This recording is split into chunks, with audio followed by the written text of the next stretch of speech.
찬송가 484장 찬양하겠습니다.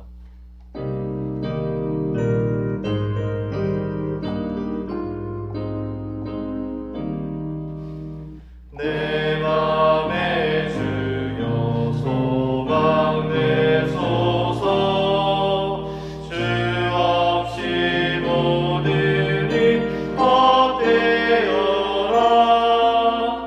밤에나 낮에나 주님 생각.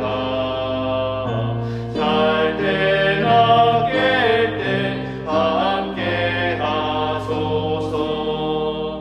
지혜의 주여 말씀으로써 언제나 내 안에 계십소서. 주는 내 아버지 나는 아들. 주 안에 내가 늘 함께하네. 세상의 영광 나 안 보여도 언제나 주님은 나의 기억. 주님만 내 맘에 계시오니. 영원한 주님 참 귀하셔라. 영원한 주님 내 승리의 주. 하늘의 기쁨을 주옵소서. 어떠한 고난이 닥쳐와도 만유의 주여 소망 되소서.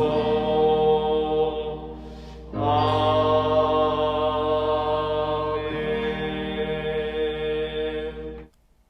다 함께 기도드리겠습니다. 사랑과 은혜가 충만하신 하나님 아버지, 오늘도 우리에게 귀한 날 허락하여 주시고 또 새로운 한 주를 열어주시니 감사합니다. 주님께서 우리에게 주신 것들이 너무나도 많은데 우리가 그것들을 당연히 여기지 않게 도와주시고 하나님의 은혜와 선물로 여기며 감사하게 살아갈 수 있도록 주님 인도하여 주시옵소서. 지난 주일 1차 선거를 무사히 마치게 하심에 감사합니다. 3차 선거까지 주님께서 함께해 주시고 공명정대하게 하나님의 일꾼들이 선출될 수 있도록 주님 함께하여 주시옵소서. 주님, 우리 수유제교회가 벌써 2주년 설립 기념 예배를 드렸습니다. 앞으로 20년, 30년, 100년 또 그 이후에 이르기까지 우리 수유제교회가 하나님의 기쁨이 되는 교회가 되게 도와주시옵고 대대에 이르러서 하나님께 영광 올려드리는 귀하고 복된 교회 되게 도와주시옵소서.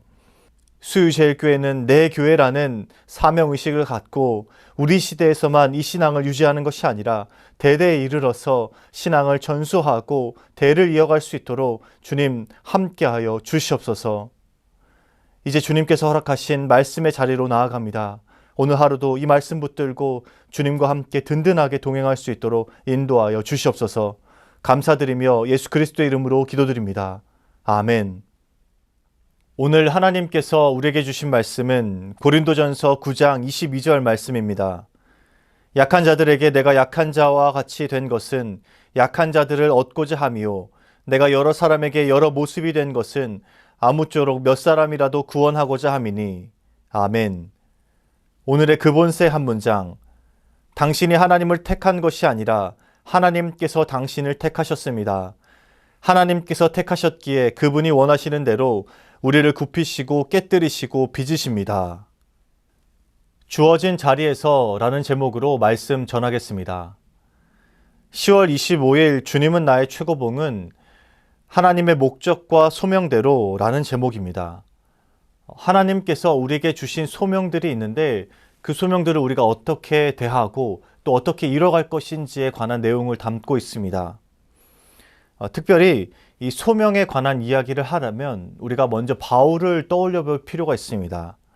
오늘 본문 말씀 고린도전서 9장 22절 말씀을 한번 읽어보겠습니다.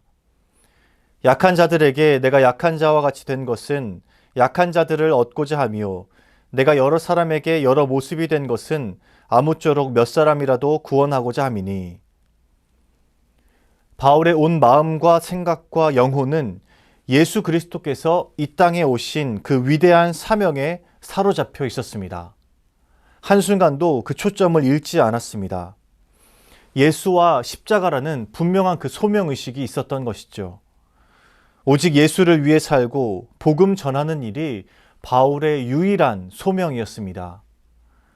그래서 바울은 내가 약한 자와 같이 되고 여러 모습이 된 것은 몇 사람이라도 더 구원하려고 하는 것이다 라고 고백합니다. 여기에 바울의 마음이 잘 담겨 있습니다. 하나님의 소명을 어떻게 이뤄가고 그 소명에 대한 마음가짐을 어떻게 가져야 하는지 잘 나타나 있습니다. 바울은 변변치 못한 일 속에서도 하나님께서 주시는 담대함으로 살아가는 법을 알았던 것이죠. 상황을 보는 것이 아니라 그 가운데서도 예수 그리스도를 바라볼 수 있었던 것입니다. 오직 예수와 십자가에 붙들렸기에 이러한 고백이 가능했습니다. 약한 자가 된 것 역시 몇 사람이라도 더 구원하고자 위함이었습니다. 그리고 여러 모습과 여러 사람이 된 것 역시 마찬가지였습니다. 그 상황에서도 어떤 상황에서도 바울은 예수를 전하는 데 초점이 맞춰 있었기 때문에 상황이 중요하지 않았습니다. 자신의 모습이 어떤 모습이건 상관이 없었습니다. 오직 예수 복음을 전하고 하나님께로 이 사람들을 인도하는 것에 바울의 소명이 있었던 것이죠. 그래서 여러 모습이 될 수도 있었고 여러 상황에 처할 수도 있었습니다. 이와 비슷한 바울의 유명한 고백이 있습니다. 빌립보서 4장 12절에서 13절 말씀을 읽어보겠습니다. 나는 비천에 처할 줄도 알고 풍부에 처할 줄도 알아. 모든 일 곧 배부름과 배고픔과 풍부와 궁핍에도 처할 줄 아는 일체의 비결을 배웠노라. 내게 능력 주시는 자 안에서 내가 모든 것을 할 수 있느니라. 바울은 풍부할 때에만 사명감에 가득 차 있지 않았습니다. 그렇다고 해서 궁핍함에 머물러 있지도 않았습니다. 바울은 십자가 외에 다른 상황들은 전혀 중요한 고려사항이 아니었던 것이죠. 오직 십자가의 복음을 전하는 것 외에 다른 어떤 것도 바울에게는 중요하지 않았습니다. 우리도 가장 중요하고 중심되는 이 한 가지 사실을 기억해야 합니다. 예수 그리스도의 십자가와 그 복음만이 우리에게 가장 중요한 소명이 되어야 하는 것이죠. 바로 예수 그리스도와 그분의 십자가에 못 박히심을 가슴에 새기고 분명한 소명의식을 가지고 살아가야 합니다. 이것이 우리를 비범하게 하고 기품 있는 하나님의 자녀가 되게 합니다. 좋은 상황과 환경이 우리를 영광스럽게 하지 않습니다. 오직 예수 그리스도의 십자가의 능력이 우리를 높여주고 우리를 영광스럽게 합니다. 이 점을 꼭 기억하시기 바랍니다. 그런데요, 우리가 예수의 소명에 온전히 붙들리지 않았다고 해서 너무 낙심하지 않아야 될 이유가 있습니다. 처음부터 주님의 소명에 완전히 사로잡힌 사람은 없었다는 것이죠. 바울 역시도 그러했습니다. 주님은 평범하고 연약한 사람들을 불러서 예수의 소명에 붙들린 비범한 사람들로 만들어 가십니다. 그리고 하나님의 방법으로 사람을 다루시면서 하나님의 사람으로 만들어 가십니다. 하나님의 목적에 순종하면서 한 걸음 한 걸음 나아갈 때 평범하지만 예수의 소명에 붙들린 사람들이 될 수 있다라는 것입니다. 그래서 우리는 하나님께서 우리에게 주신 그 모든 환경들을 소중하게 받아들여야 합니다. 내가 처한 모든 상황이 하나님의 그 크신 계획 아래에 있음을 우리가 인식해야 하는 것이죠. 하나님이 내 주변에 허락하신 그 사람들도 소중하게 여겨야 합니다. 풍부한 상황이든 비천한 상황이든 그 중심에 하나님의 계획을 바라볼 수 있는 그 눈이 있어야 합니다. 그리고 하나님이 나에게 허락하신 그 작은 일까지도 소중하게 여길 수 있는 그 마음이 필요합니다. 그것이 우리를 예수의 소망에 사로잡힌 비범한 사람들로 만들어가는 과정입니다. 오늘 교재 두 번째 단락에 나와 있는 내용을 같이 한번 읽어보겠습니다. 당신이 하나님을 택한 것이 아니라 하나님께서 당신을 택하셨습니다. 하나님께서 택하셨기에 그분이 원하시는 대로 우리를 굽히시고 깨뜨리시고 빚으십니다. 우리가 하나님을 선택한 것이 아니고 하나님께서 우리를 선택하셨고 부르셨기에 우리는 하나님이 우리를 이끄시는 대로 움직일 수 있어야 합니다. 그곳에서도 하나님의 그 뜻을 발견하고 그 소명대로 걸어갈 수 있어야 합니다. 주어진 자리에서 그곳에서도 소명에 붙들린 삶을 살아가는 것입니다. 이것이 바로 풍부에 처하는 방법, 비천에 처하는 방법입니다. 그런데 우리가 이 길을 걸어갈 때 흔들리지 말아야 할 것이 있습니다. 하나님께서 때로는 내 계획에 없었던 사역과 사람들을 만나게 하십니다.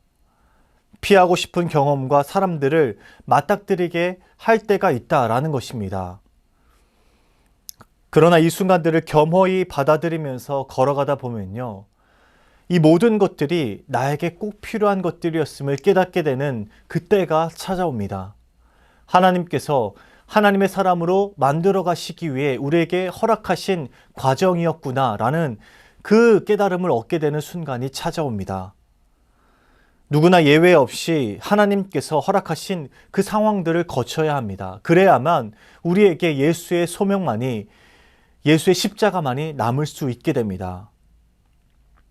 하나님께서는 하나님이 선택하신 사람들을 비범하게 만들어 가십니다. 예수의 소명으로 붙들린 비범한 사람들로 만들어 가십니다. 하나님께서 친히 그 손을 펴서 사랑하는 제자들을 다듬어 가시고 다루어 가십니다. 그래서 우리는 기꺼이 주님의 다룸을 받아야 합니다. 주님께서 우리의 삶에 개입하시고 우리의 삶을 만져가시는 그 손길들을 인정하고 우리의 삶을 내어드려야 합니다.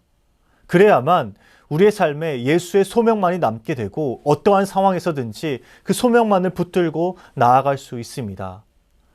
요나가 니느웨로 가면서 거기에서 하나님의 다룸을 받았듯이, 또 사도 바울이 성령의 이끌림을 받아서 하나님이 예비하신 곳에서 하나님의 소명을 펼쳤듯이 우리 역시도 그러해야 합니다.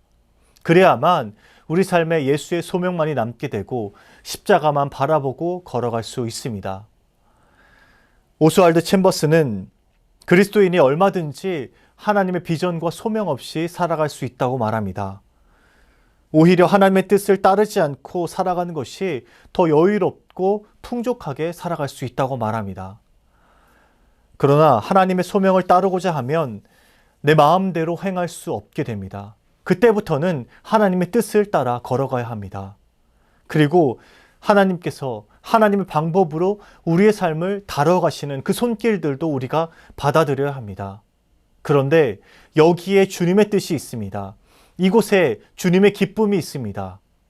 그래서 오스왈드 챔버스 역시 하나님께서 당신을 다루도록 그 삶을 내어드리라고 조언합니다. 주님의 뜻을 따라 걸어가고 싶으십니까? 그렇다면 하나님의 손길에 여러분들의 삶을 맡기시기 바랍니다. 풍부할 때나 비천할 때나 항상 주님을 따르고자 한다면 주님의 손길에 여러분들의 삶을 맡기시기 바랍니다. 하나님께서 여러분의 삶을 움직이실 때 그대로 여러분들의 삶을 내어드리시기 바랍니다. 그렇게 걸어갈 때 결국 여러분들의 삶에는 예수만 남게 될 것입니다. 우리 삶에 예수만 남게 될 때 그때 우리도 풍부에 처할 수 있고 비천에 처할 수도 있습니다. 사랑하는 수요제의 교회 성도 여러분, 하나님께서 다뤄가시는 그 손길을 따라서 묵묵히 한 걸음 한 걸음 걸어가셔서 결국 예수의 소명만이 남게 되는 여러분 되시길 주님의 이름으로 축복합니다. 그리고 저 사람은 정말 예수 말고는 아무것도 없어 라는 말을 듣게 되는 저와 여러분 되시길 주님의 이름으로 축복합니다.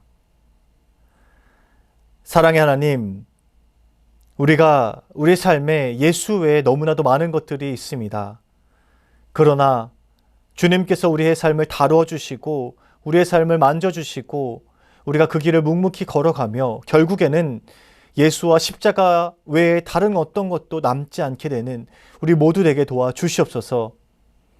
예수의 복음으로만 사로잡힌 사람들, 십자가의 능력으로 충만한 사람들이 되어서 온 세상에 그 예수의 복음을 전할 수 있는 우리 모두에게 도와 주시옵소서. 연하의 주님 가르치신 기도를 드리오니 하늘에 계신 우리 아버지, 아버지의 이름을 거룩하게 하시며 아버지의 나라가 오게 하시며 아버지의 뜻이 하늘에서와 같이 땅에서도 이루어지게 하소서. 오늘 우리에게 일용할 양식을 주시고 우리가 우리에게 잘못한 사람을 용서하여 준 것 같이 우리 죄를 용서하여 주시고 우리를 시험에 빠지지 않게 하시고 악에서 구하소서. 나라와 권능과 영광이 영원히 아버지의 것입니다. 아멘.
주옵소서.